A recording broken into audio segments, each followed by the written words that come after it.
All right. Happy Friday, everyone. We are back with another Learning Tech Talks where, you know what, we're exploring the landscape of technology today a little bit, but not so much we will in ways that you may not expect. So more to come on that. But today I'm joined by Blake Bozarth, and I think I said that right, didn't I? It was Close? a valiant effort, It was a Bozarth, valiant. but it was Bozarth. very valiant. Darn it. Darn it. Darn. Well, you know what? I should have asked, and as soon as I hit the countdown music, I went, shoot, I did not confirm this one, but it's fine. I was close, and a valiant effort. I'll take it. So we're talking about probably, quite possibly, one of the most talked about topics right now in the space is leadership development and the skills associated with that. So we're going to dig into that. We're going to talk about going beyond the cohort, some of the things we're seeing with leadership development post-pandemic, or actually in the middle of a pandemic. Right. So we're going to go in a lot of different directions with this. We're going to have a lot of fun just riffing on the topic. But before we get into it, we gotta get to know Blake a little bit more. We now know it's Bozarth, not Bozarth, so we're Boom. good with that. Like a pro. But we also got to find out, where are you in the world today? And for those of you watching, tell us too. Join in, let us know, enjoy, participate in this, because that's the whole fun of this. But Blake, where are you today? I am in the land of the Mickey Mouse. So we are in Winter Garden, Florida, just about 30 minutes from Disney, in the greater Orlando area. And we moved here a couple of years ago from Chattanooga, Tennessee. And to be honest, I'm a baby about cold weather, man. And I could never go back. I think anything further than like Ocala, Florida, maybe, is about all I can tolerate these days. All right, so we won't see you in Wisconsin. I don't know how you do it. I don't know how you do it. Thick skin, I think. Thick skin. It's got to be. All right. Well, I am where I always am, here in Waukesha, Wisconsin, joined by my friendly houseplant, Fred. And so let's shift gears into our icebreaker. Let's get to know Blake a little bit more, a little bit about me as well. But Blake, for you, all right, what were some of your favorite TV shows as a kid? And this will date you a little bit, but maybe not, because when you hear my answer, you might be like, I think you're going back different. But let's hear it. Can't wait for that.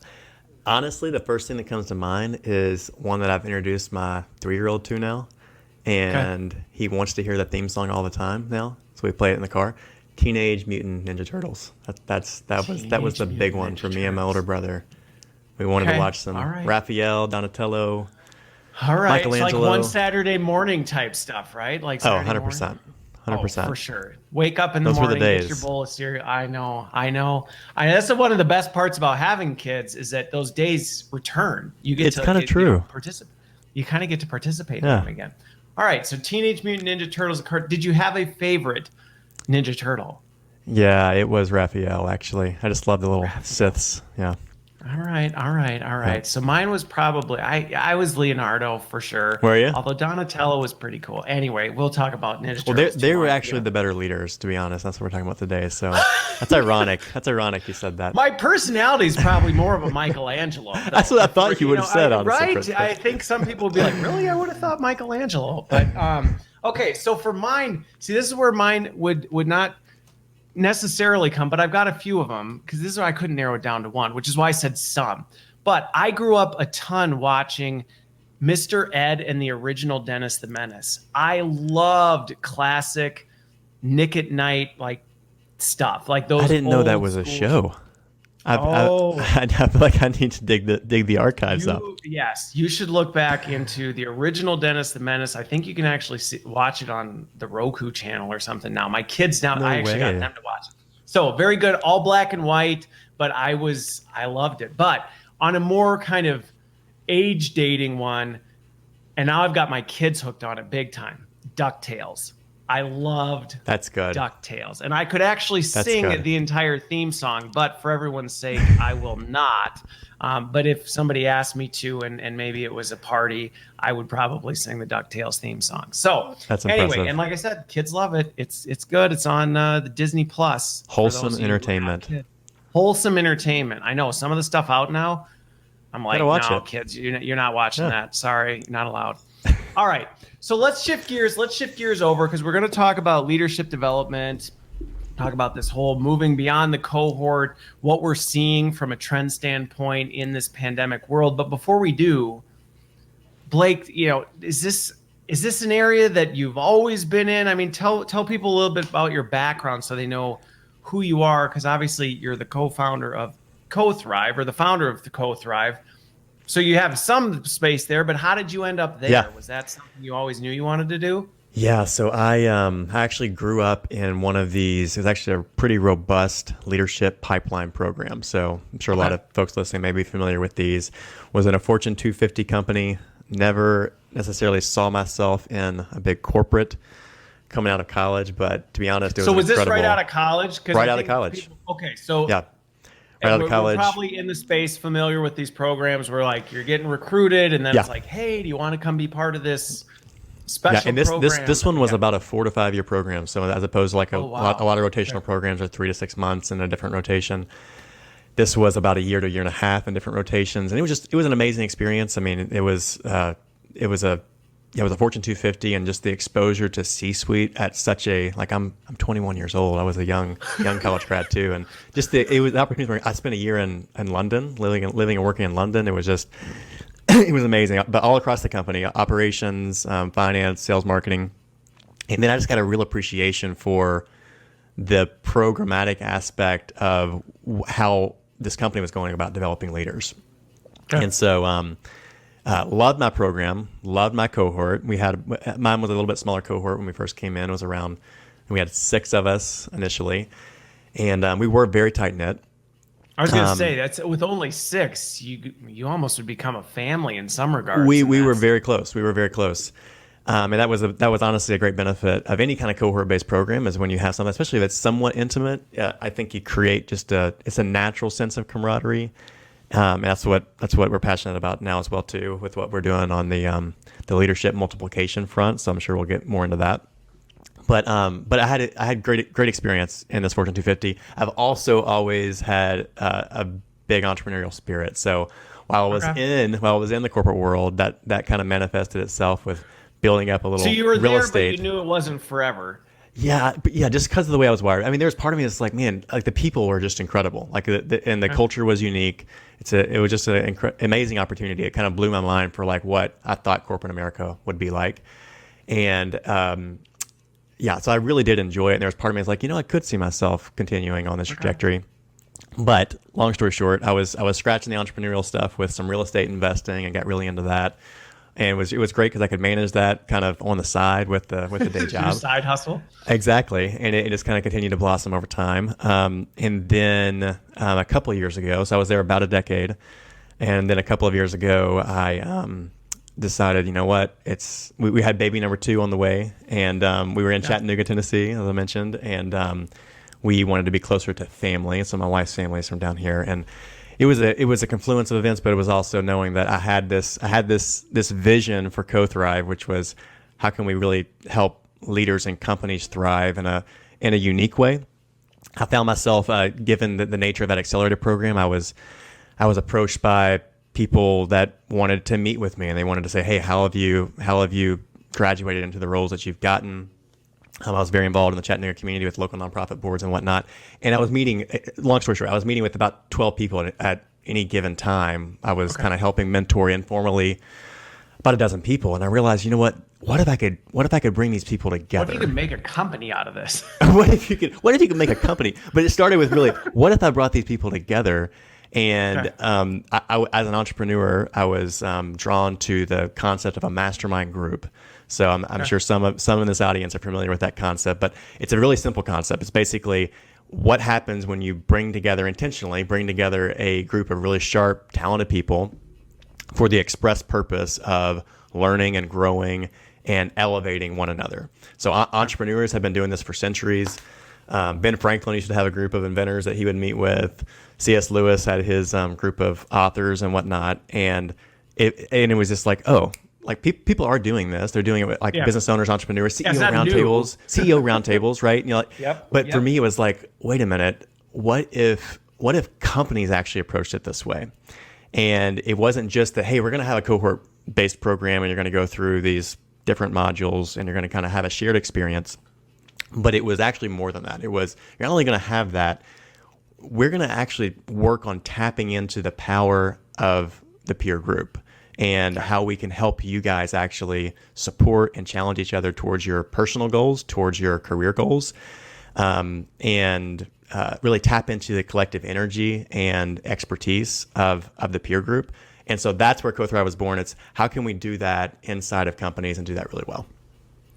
Got it. And so did you just like one day pull the plug and go, I'm just going to jump off and I'm just going to go focus on this? Yeah, when we made the move, we kind of, it was a clean break. So we had a 2-week-old, and we jumped down to Florida. New baby, and you thought now is the time. I'm just gonna quit and I'm gonna go start this thing. Because I knew that I just felt a calling to this. Like CoThryve, the reason why the Y looks weird in CoThryve is it's all about helping. It looks very weird, but it's about helping leaders and companies thrive, powered by their why. So about purpose, about mission. What's your why, right? Okay. And so my why. And it was burning inside of me. But my why is the more I got into the space of like L&D, and I was doing stuff inside this big corporate in L&D, helping launch a new programs and whatnot. The more I got into that, it's like, honestly, I feel like this is what I'm called to do. Like, I think the best way for me to change the world is by helping equip leaders. Not that I have all the answers, but if I can help equip and build stronger leaders that are purpose driven, that are truly purpose driven, then this is an incredible way for me to have influence and help shape and change the world. So that was my why. It was burning, and at some point it was going to happen, and it happened when we had a 2-week-old. We're making the big jump, and we're doing it. Like that's exactly right. That's the moral of the story. That's the moral of the story. The take home for everyone. Okay, awesome. Well, let's talk about leadership development, because again, I'm digging into this stuff from the practitioner side, but also just from an industry standpoint. And this is very much a hot topic right now, because the last 18 months, and so I'm curious your take on this, but I hear conversations all the time where people go, oh, look at all the things that the pandemic created and all the chaos. And I look around and go, this didn't create anything. This was here. We just weren't seeing it for what it was. And suddenly all the cracks in the foundation, all the spiders came flying out of the, I mean, it was a mess. It was like all the things that were held together with duct tape and paper clips.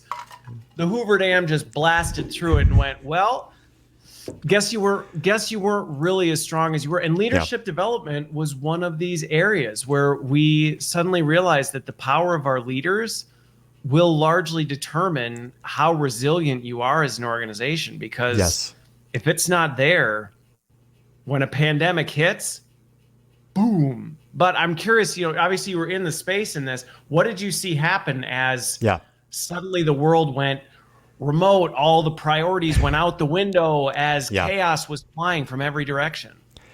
Yeah, you set that up extremely well. You're the king of analogies, by the way. So I can't wait to hear the other analogies that are going to come out of this episode. But you're spot on in that I think companies knew cognitively, the importance of developing leaders before. The pandemic, I think, just kind of underscored, and to your point, there were cracks in some of the ways in the foundation of how we were going about doing it. And I think it exacerbated and exposed a lot of that. And for one thing, I think it just showed that, number one, we were in a real crisis, like maybe for me, at least, the most significant crisis, I would say, for most people, depending on what kind of craziness you've been in your industry before, but the most significant crisis of a lifetime for a lot of people, right? No one knew where the world was going. No one knew. And the importance of leadership during that time to actually navigate and have a presence that guided people through a time of crisis. I think companies realized, wow, it's paramount. It's paramount. It's where you get your leverage in an organization anyways, and a lot of people get that cognitively, but it was just exposed in a very real way. And then at the same time, obviously, we're having this crazy crisis. We're also, so many companies that are traditionally co-located are now all of a sudden distributed. Now you're trying to lead in an environment that is completely unfamiliar to most leaders. I mean, honestly, most leaders, 100%. This was like, okay, now you got to be an amazing leader.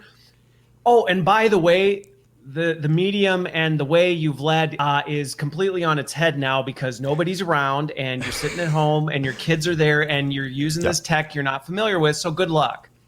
The rules of the game kind of changed. The principles remain the same, but the rules of the game totally changed. And what we found was that there were some leaders who were very adaptable and handled it in stride. And that's where you realized, wow, this again is the value of having an incredible leader who can handle this kind of change, who can navigate crisis, but also the essence of their leadership shine through no matter the medium, right? But then we had a lot of companies, and a lot of organizations, and a lot of leaders really struggle because their leadership style did not play well in this kind of distributed environment. They wanted to be able. They're the natural micromanagers. They wanted to be able to see, is so and so in their seat, and are they actually doing their stuff? And I'm going to check over their shoulder. That didn't play well anymore. It did not. If you were a micromanaging leader, then you were struggling. If you were command and control, this was a very 100%. Painful 18 months. Yeah, and I think leadership was evolving anyways into this. But again, to your point, this just exposed so much in terms of some of the issues that companies had with quality of leadership and opportunities for growth and development. Yeah. Well, and what's interesting about it is, and that's a similar topic that I've gotten into with folks before, where they've said, well, this leadership style just isn't working as much anymore. And I kind of look back at it and I go, I don't really think it ever was working well. It just worked. It worked. You could get away with it, but were you really optimizing? Were you really optimizing the potential of your team? Were you really driving, the innovation, the full potential of what you could do? No, you weren't. It's just you could get away with it, and it wasn't really necessarily causing as much visible chaos. You were ruining people's lives. You were making them miserable. You were doing all these things still. That didn't change. Yeah, but at least nobody said anything, and it was tolerated, and you could get away. That is honestly it's a spot on assessment, Christopher. And I think that's the good news. There's a lot of silver linings actually to the pandemic. For as much chaos as it's caused, it honestly has produced a lot of good in terms of the way organizations approach culture and the way that leaders lead. And we spend 90,000 hours of our life at work. And knowing it's crazy, most of our waking existence, right, is spent at work, and quality of leadership matters. It's the biggest determinant on your perspective of your job and your satisfaction. Even not just your job, as you were saying before, life, right? It's bigger than that. No, it does have it has a huge impact. And I feel like the pandemic has kind of it's underscored the need to have really adept and skilled, truly good leaders. Yeah. Well, and I think, going back to this, because again, I kind of chuckle at it, but I just think you didn't talk to somebody 50 years ago who said, I love my micromanaging monster of a boss. It's such an effective work environment for me to go to. He yells at me and it tells me what to do and treats me like I'm not a human. It's not like suddenly we woke up in 2020 and went, oh, I don't like that anymore, type of a thing. We never did, but I think there a lot of things have changed. You think about in the past, there was a much deeper separation between work and life, and so people could tolerate it more because I go in, I do my thing, I come home, whatever it is, it is, and I just got to get through the day, and then I move. Well, now work is essentially so integrated into the fiber of your life. The point you made of a terrible boss can not only make your work life miserable, I mean, it can annihilate your personal life as well, because now these lines are so interwoven that it's like, well, this could be bad on all fronts and this can have major effects. So I think that's where suddenly companies that kind of looked at their leadership and said, we probably should do something. There's opportunity. I know we got to get there. Kind of like that they were doing with, we really should upgrade our technology. We should be moving to this hybrid workforce, but there's really nothing pushing us into the pool. Suddenly they got just dumped in the pool with cinder blocks tied to their feet. And it was like, well, you better fix this or it's gonna drown you. There's another great analogy. To bring this back specifically to development, one of our guiding philosophies is we think that a company is really winning at development. You're winning at L&D when it becomes your people's favorite employee benefit. So they look at it like, you know what? One of my favorite things about my company is the way they actually invest in me personally, in my career growth, in my growth as a leader. And I think it presented a big opportunity too during the pandemic, when teams all of a sudden got so distributed that we're used to being in person and close. There, like, the work was still happening, the project meetings were still happening, but the human element started to get lost, right?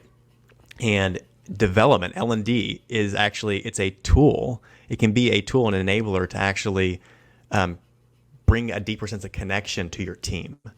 And that's why we're passionate about this. It's generally in the cohort-based space, but specifically, how do you tap into the power of a peer group and get them to connect on a human level, but also do it in a way that this becomes not something like, oh, I gotta go through this program because my boss asked me to do it, or HR wants me to do it. I gotta check off these boxes. But they truly look at it like, you know what? This is honestly like, this is a reward. This is an employee benefit. The way that I'm being invested in, like, this is actually like on par with my 401k and everything else. This is huge for me. And so that's where I want companies to go. It's to treat it like L&D is an employee benefit, and how can we make it our employees' favorite thing about our company?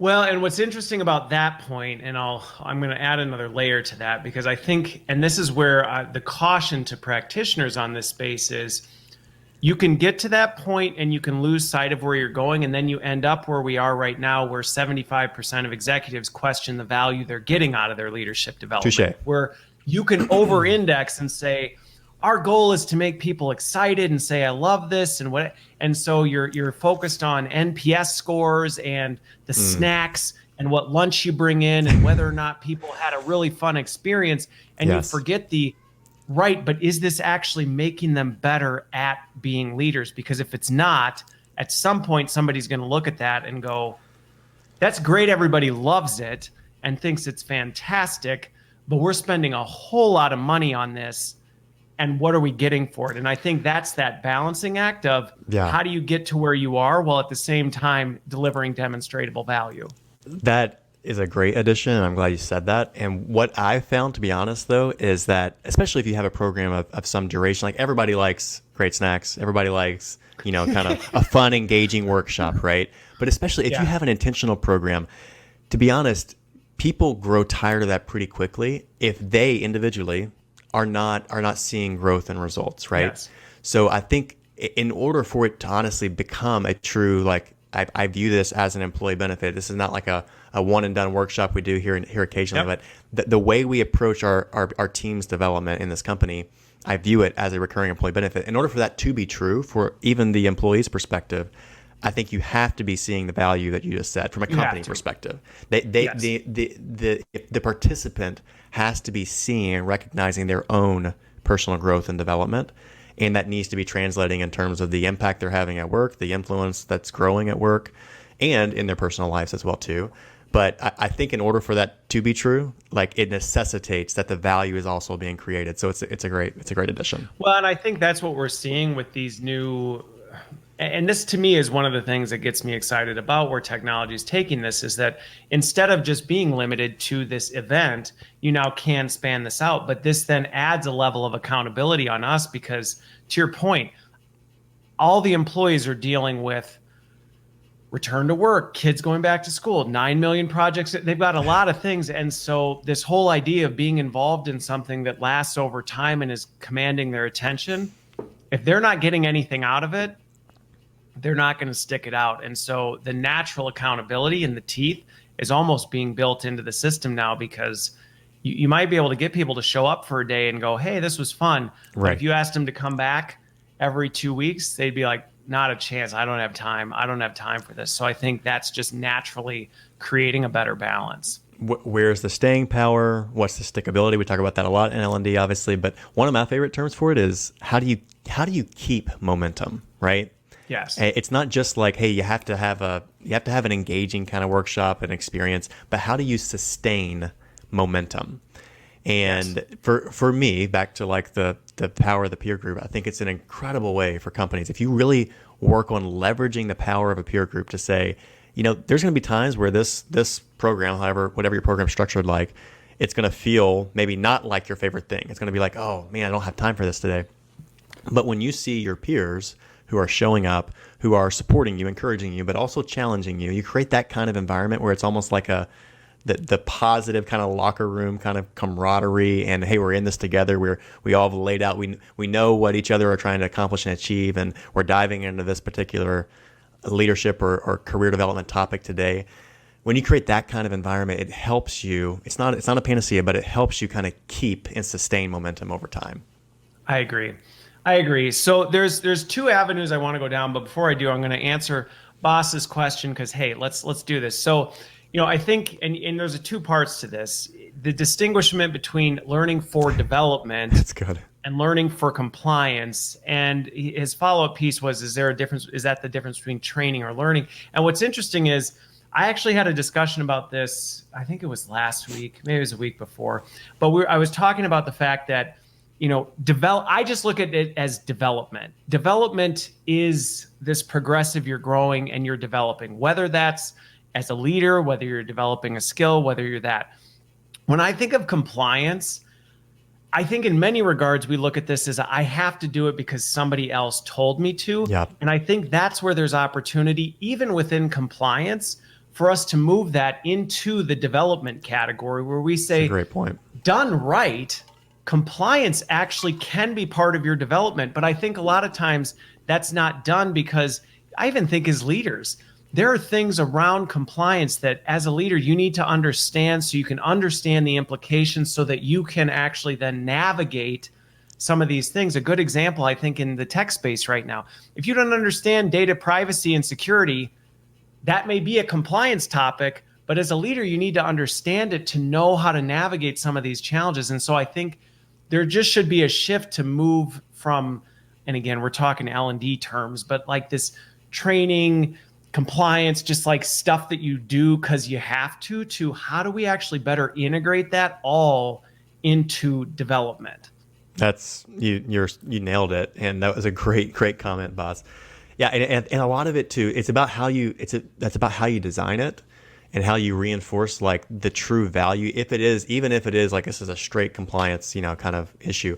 How are we integrating and reinforcing like what's the business value of this, right?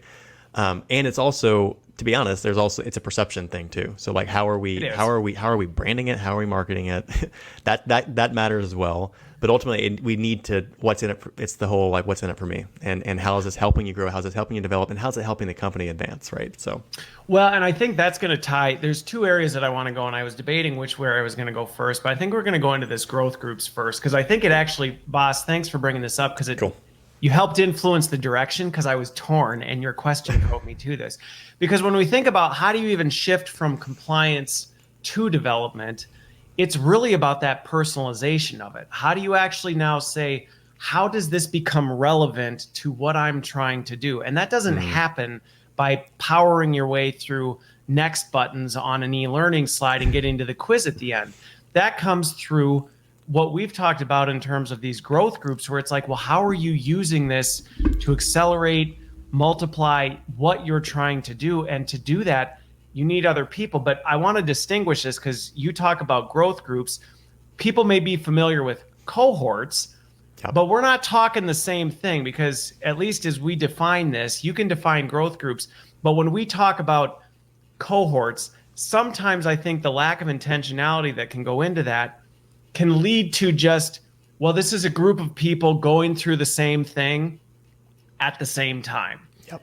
Now, that's better than just on your own, you're on an island, whatever. So that's not to discount the value of cohorts, but what we're talking about when you say growth groups, and you can define that as going beyond just we're clustering a few of you together and pushing you through the same experience, and we'll see what happens. Hopefully it's better than by yourself. Yes, great tee up, and you're actually making me think. I know we said we wouldn't share screen, but I can pull something up later. That's a visual for this. It's almost a maturity model. It's a maturity model for how organizations approach developing leaders, right? And so I can share this visual in just a second. But the idea behind it is if you have a cohort based program, if you're doing something like that, you have a very mature approach to the way you're approaching leadership development, honestly. And I grew up in an incredible program. The cool thing is I'm now working with the same Fortune 250 and this program. on the growth group side of things, because we're trying to supplement and really tie in to where there are some missing gaps. And I guess the distinction I would make is a lot of cohort-based programs are, as you said, Christopher, they're great shared experiences, and you're going through hopefully some really impactful content. I think where there are typically, not always, some companies are doing this great, but typically where we miss the mark is by failing to really leverage, like, how can I, inside the group, how can I help them elevate one another? And it's not just like, hey, they're going through this training together, but we're actually gonna get intentional to figure out how do we unleash the power of that peer group itself to sharpen each other, to support each other, to challenge each other where they need to be challenged in good ways. And the cool thing about that is not only I get passionate because I think it's the best way to drive and keep that momentum, drive the follow through. And the crazy, you mentioned the 75%, 3/4 of execs feel like their leadership programs are failing.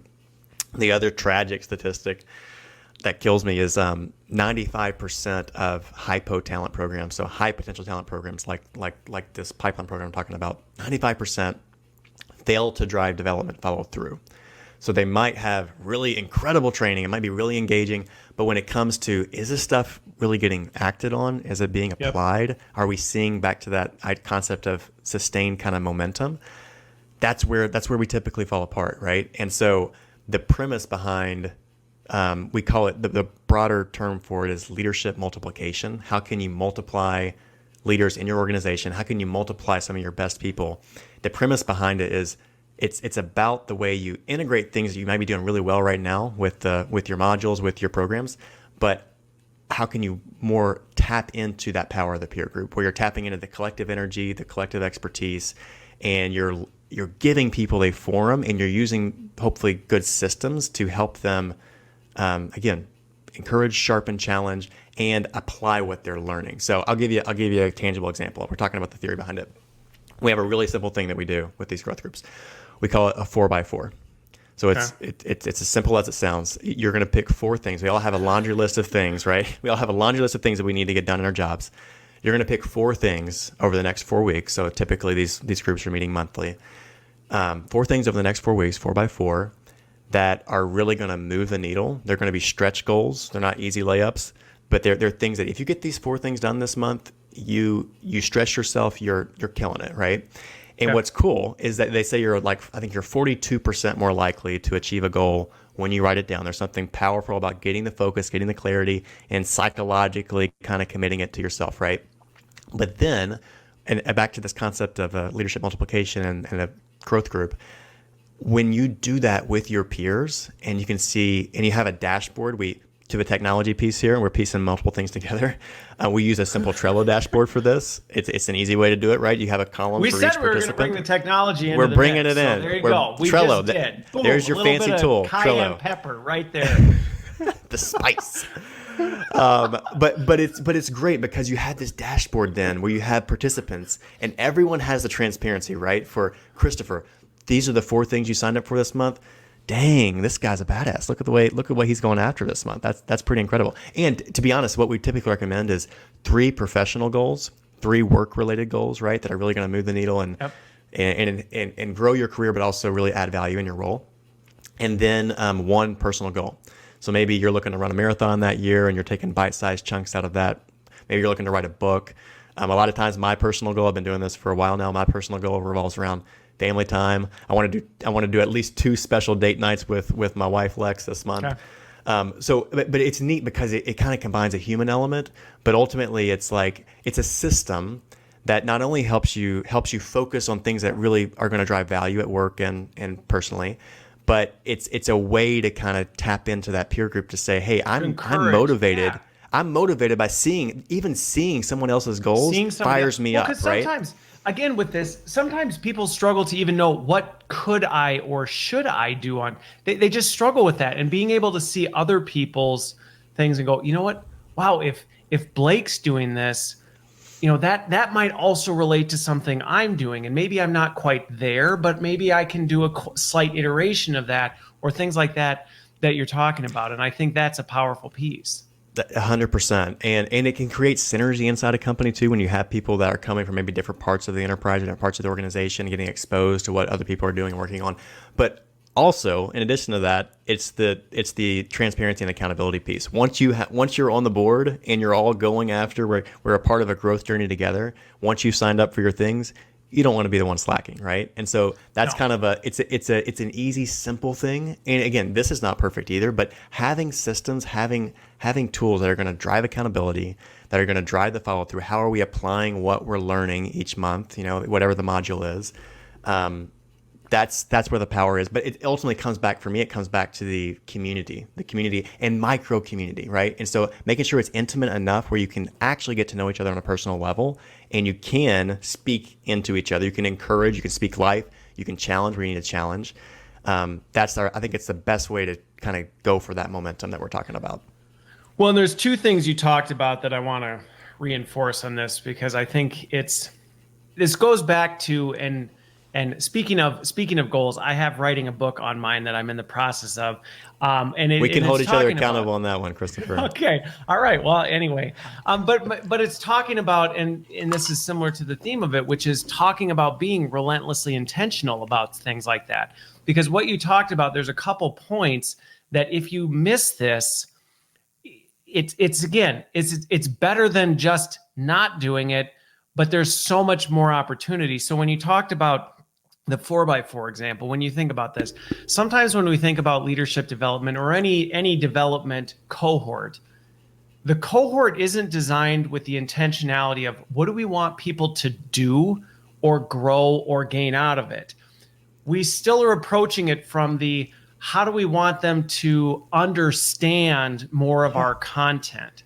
And that's the mindset that we bring to it, is let's bring this cohort together, and hopefully by keeping them together, they're going to remember more of our leadership models. They're going to remember more of this content. They're going to remember, instead of saying, I mean, that's good, but wouldn't it be better if they walked out of it and maybe they forgot the leadership model, but they were better at leading their teams, or they were better at navigating ambiguity, or they were better at navigating organizational politics. I would rather have someone come out of a leadership development cohort that can go back to their job and do those things than one that can come back and go, I remember the 7 steps of yada, yada. And again, I think sometimes in learning and development, we miss that because we're focused on education, not development. And I think that's a fundamental shift. So there's that. And then you can jump in on this, because then I think the other piece is, there's the fact that holistic person piece is such an integral part. The professional and personal side of people, you can't just isolate them. So even being able to effectively hold someone accountable or effectively coach or multiply their experience, you have to actually understand who they are and what they're going through in that moment. Because if someone in your peer group is just had a child or going through a divorce or something like that, now changes the way you support and guide and enable them. Then if you're just like, okay, I know we've got these 7 steps to being a great leader, and so you're not following through on step number 2, so I'm going to just remind you, don't forget step number 2. That's a completely different shift. So I'll stop there, because otherwise I'll just keep ranting. Preach. I want you to. I just want you to keep rolling. No, it's such a fair critique, I think, and kind of on our industry, honestly, is that a lot of times we do get hung up on, like, we measure the success based on, like, our learning objectives. A lot of times are, did they understand this? Did we accomplish, like, the learning element of it? For me, I like to say I'm an absolute geek when it comes to leadership, right? I'm a student of leadership. I will be forever a student of leadership, but I geek out on the concepts, the theories, all that kind of stuff, right? To be honest, I could care less if someone else gets the concept and the theory side of it if they're not applying it, right? And so I think, like, this transition to where is the action? Where is the sustained, right? The sustained follow through. And I think that's where so much of programs end up struggling is, are you driving this in a way that's actually, you mentioned education versus true development. What I like to say is, I'm not in the education business. I am in the transformation business. I want to see people actually See, truly. that rhymes better. I'm just saying. I want to see out, like, honestly though, like, back to my why. I'm not in this, and I have a podcast, and I love putting out hopefully helpful content. You're Greg Siegel. He's a CEO at Alice. Incredible guy. Had him on my show. If anyone's interested, it's called Leadership on Purpose. You can look up this episode. But he talked about how at this company, Alice, they're blowing up as a successful startup. They focus more on the human element, that what they call the 5 to 9 versus the 9 to 5. What's your 5 to 9, right? And if you can actually embrace more of the human element, and you create a forum where your people, especially when we are so distributed, and it's not, we were talking about before, working remotely, you have to be that much more intentional about your personal relationships. But if we can give them a forum where they can connect on a human level, they can actually get to know each other more on a personal level, they can get to know each other's personal goals, whatever you're comfortable sharing, right? And you're also focused on things that are really driving real value at work. And how you're applying it. So we call it each month when we have a module, whatever that module is. So for instance, our recent module was on radical ownership. So how do you take radical ownership for your life, for your career, for your leadership? How do you instill an ownership mentality in your team, right? What does that look like? We had some tangible ways we were teaching this, right? But the takeaway, the growth in action is, what are you going to radically own this month? So one of the specific things is, take ownership for a mistake. Like, personally model, what does it look like to authentically own a mistake that you made? Give permission to make mistakes. So forgive someone intentionally, like applying what you're doing and then having an accountability for it. So one quick thing I'll share is another system that, again, you can apply this in whatever way, whatever your programs are currently. You don't have to do this the exact same way we're doing it. But we have, so in between the monthly meetings, we have what we call a peer-to-peer success partner one-on-one. So, because success partner sounds so much more positive than accountability partner, right? That's so much more positive. Accountability partner. Nobody wants an accountability partner, right? That's the person who gets after you when you're not following through. The success partner is like, but seriously though, sometimes those small changes matter big time. They do, but it also allows, back to your point on like the human element, it's saying, hey, like, you have a one-on-one with your facilitator, but we're going to give you that. Maybe that's in the beginning of the cohort, but from here on, like, you're going to actually be connecting one-on-one in between meetings, debriefing, going deeper, talking about your 4x4, talking about how you're applying these things, not just talking about it, but sharing, hey, this is how this is coming to life for me, and having a system, a mechanism to kind of drive the engagement. Number one, make sure that you stay engaged, and it doesn't just, oh, we're only going to think about this when we come back for the actual session. Yep. But also, like, the follow through and how you're applying it. That's where the magic happens. And why are we doing it if that's not happening, right? Well, and I think all of this stuff just comes back to, again, sometimes it's just fundamental. We forget, we say we're focused on outcomes, but we sometimes get what outcomes we're driving towards mismatched, and really we place our desired outcomes on the end user instead of saying, but what is it that they actually need? Because it's fine, we may want to have certain outcomes, but is that really the same thing that's important to them to be effective and successful in driving their things? And I think that goes back to, I got in trouble all the time when I was student teaching in math, because I'm like, I don't care if they remember the name of the formula in algebra. What I care about is, can they look at an equation and solve it? Yep. That's what I care about. Do they remember that it's the Pythagorean theorem or no, I don't. What I care about is when they say a squared plus b squared equals c squared, they know that I just do this and that solves the problem for me.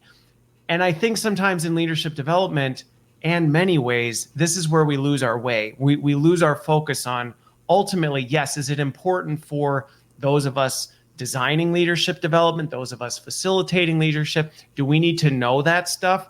Absolutely, so that you can actually drive this. But does it really matter that they know that that's what it's all based on? I think that's a question sometimes that we forget to ask. Touche. Killing it. So let me let me shift. But by the way, boss's suggestion, I'm totally stealing this for the next episode. He's like, we have to steal the what does your 5 to 9 look like? So I'm stealing that. That's going to be the icebreaker. I love it. I'm spoiling it. So I'll Matthew tell Brown, Greg if you're and watching Alice. this, I'll let Matthew Brown, if you're watching this, you now have an extra week to prepare for your icebreaker. But I do like that because it does matter that what happens in your 5 to 9 dramatically impacts what you bring to your 9 to 5. And I think that integration is seamless, and that we saw that happen through the pandemic. And I think there's a greater empathy, which is what has to happen with leaders. A quick tangent on that. We talk about, especially with early career emerging leaders, like how can you build trust, and how are we doing this? A lot of these highly talented new arrivals to companies are coming in, right? Maybe these special programs, but they're coming in and they're coming into a fully remote environment, right? For a company that used to be totally co-located. One of the best ways you can go about building trust and all the things that you know you're supposed to do, right, as a leader, is to actually intentionally expose the human side of you. And the more personal things you learn about someone else and the more they know about you, the quicker it is to actually be able to build trust. So totally agree. 5 to 9. I love it. Use it. I'm going to be looking for it on the next episode. It's there. I've already made the banner. It's prepped for next week. So no, but I think and this actually drives to the next stage of the conversation, which, boss, you helped me steer this, so let's talk about some of these skills when we actually talk about, because I think this is another area that sometimes we lose our way with leadership development. One is we can be more focused on education than development. And I think, heck, leadership development has the word development in it. It's not leadership education, it's leadership development. Boom, so that's a quotable right there. That's a quotable. I'm going to use that one. Tweeted.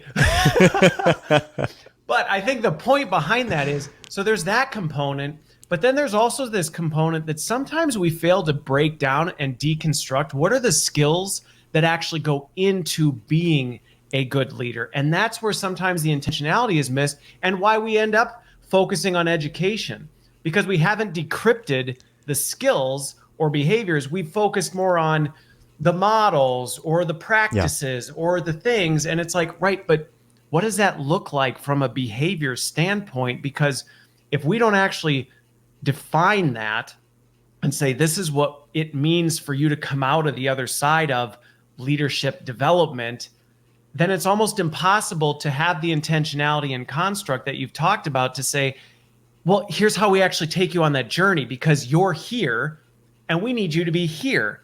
And to get from here to here, these are the steps in the growth and the success partnership that we're going to hook you up with to make sure you get to the other side. So I'm curious, as you look at this, how do you think about, what are some of these skills that seem to be just surfacing as you go through this? And I'm always fascinated when I talk to folks in the leadership development space to hear, what are companies dealing with on a skill standpoint? Yes. I love that you went there. One thing I'd say, just to kind of context, is one thing I'm actually passionate about is a lot of times these leadership programs, the way we approach leadership development, we reserve them for like the specially kind of, you're in this because you're either at this level already or we want you to be at this level. And that's natural. And I think those programs are good. And you should be calling people out for special high potential programs, right? But I think leadership development needs to be happening across the board. And we even calling it leadership development, even for folks that we don't necessarily see graduating into certain titles, we still want people embracing leadership and developing themselves. So we think, not to go back to too much of the foundations, but we think that leadership starts with you and it's about others. So it starts with you and it's about others, right? It's the simplest definition of leadership is influence. So to your point, ultimately, however you want to call it in your competencies, is how successful you are at influencing people. No matter what your title is, you can have the title, you can be a terrible leader, right? You can have no title, and you can be an extremely effective leader and you can wield a lot of influence, right? And that's what we want people to embrace. We've all seen those people in organizations where they have had no the influence, positional authority, yeah, but they can change the direction of the company because they're the person that they just boom, they say things and all of a sudden things shift. You're like, whose idea was that? Yep. Oh, that's this person over here. They're the entry level whatever, and you go, I don't understand. That's like you said, that's that capability. 100%. And so we think it starts with you. It's about others. It's ultimately about elevating others towards a worthy cause. That's the way we think of leadership. And the way we approach it in terms of competencies. Not being in charge and yelling at people and being really good at ordering them around. As much as we can be confused.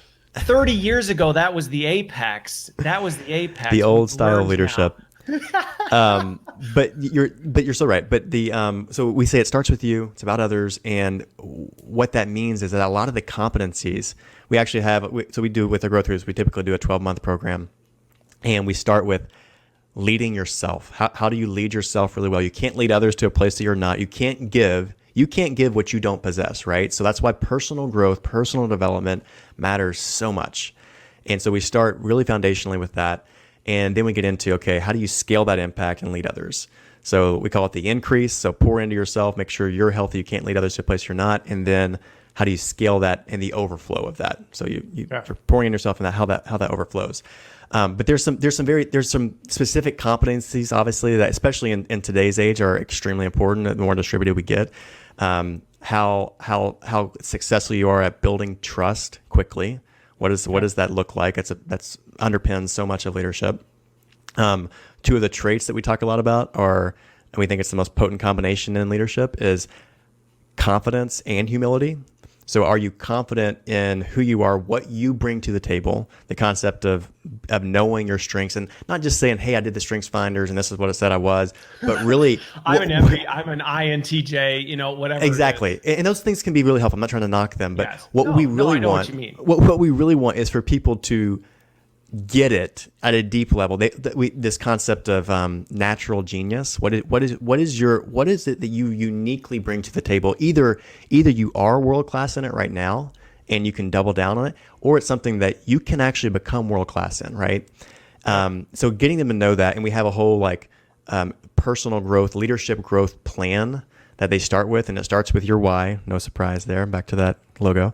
Starts with your why. Right. Yeah. How does that tie into where you spend 90,000 hours of your life? And I'm tying in a bunch of things here, but the human element, how you can connect what you really care about, what's in it for me, right? What are you passionate about? What drives you? What do you value? What is your why? How does that tie to what you do for the majority of your waking existence, right? How can you map that to your company's mission or what your company does or what you do in your company? Help that's the best way to really engage people. So it starts really foundationally with those things. It starts with saying you're going to embrace how you're uniquely gifted. We're going to double down on that. And we're going to pick out areas that you want to grow, right? We're going to pick out areas of skill, areas of character that you want to grow. And then it's what are the habits, what are the actions, what are the goals that you have that are going to support those. And on the other end of the spectrum, it's like more practical, tangible ways to go about actually leading others. So there's things. One of my favorites I'll mention real quick is around, we call it the support challenge matrix. And what we find is that the best leaders are high in support, meaning that they're for you, they're there to encourage you, they're there to coach you, they're there to help you when you need help, and they're high in challenge. They're very direct. Push you to the next level. They're there to stretch you to be the best version of you while supporting you in that.